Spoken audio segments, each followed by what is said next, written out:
When Hyundai introduced the Genesis sedan luxury car in 2009, a lot of jaws dropped.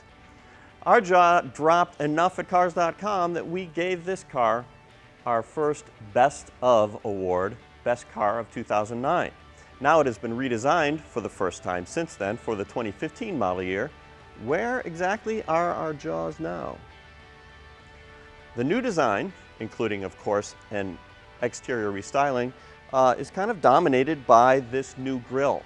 Hyundai was criticized for years for supposedly copying the Mercedes S-Class. I thought it was a decent looking car. Now at least it has more of a family look that Hyundai is going to with the shape and size of this grille.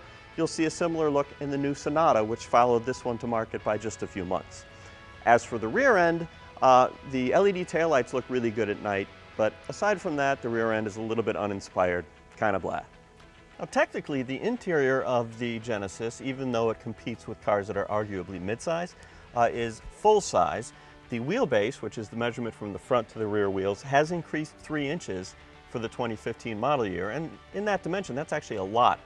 Having said that, legroom is only so-so. I'm at 6 feet tall and my knees are almost touching the backrest with the driver's seat where I had it to drive. And my knees are raised because the seat is relatively low to the floor. That's not the most comfortable position. The big takeaway from this car, from most people who drive it, is how quiet it is inside when you're driving.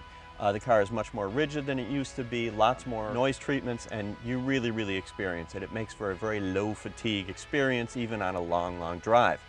As for the quality of the materials, mostly good. It's a little bit mixed in some ways.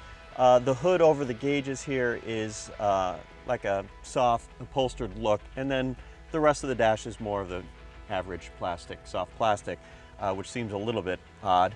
The wood treatment I like a lot in this car. It is an open pore style, real wood, kind of a semi-gloss finish, which I like. In cars with the darker trim though, it just looked messy to me, almost as if it had been sneezed on, and that's not good.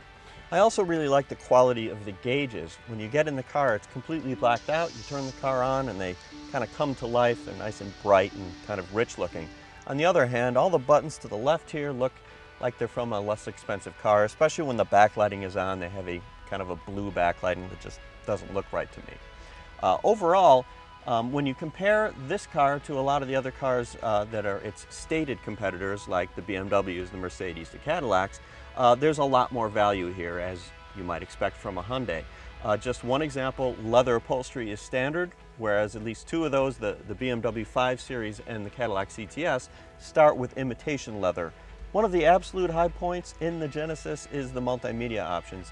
The standard system is an 8-inch screen, which is pretty big to begin with, and you can up it to this 9.2-inch screen, which is bigger than many of what we've seen out there. And it is a touchscreen, yet there is also a knob, multifunction knob controller here, so you don't have to reach. It really is the best of both worlds.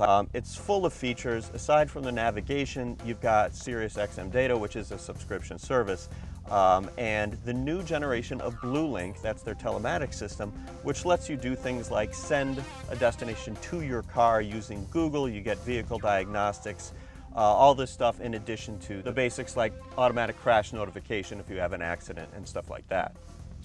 Now, as before, there is a 3.8 version, which is named for the 3.8-liter V6, and a 5.0 for the 5-liter V8.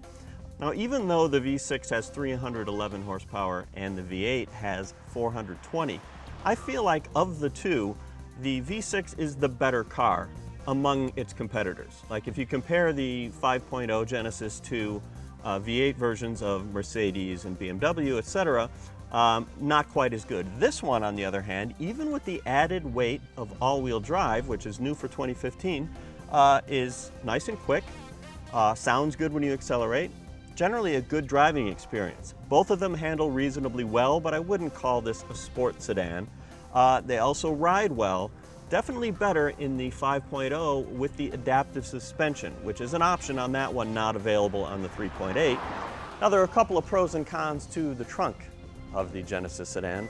One of the pros is this. It's called Smart Trunk.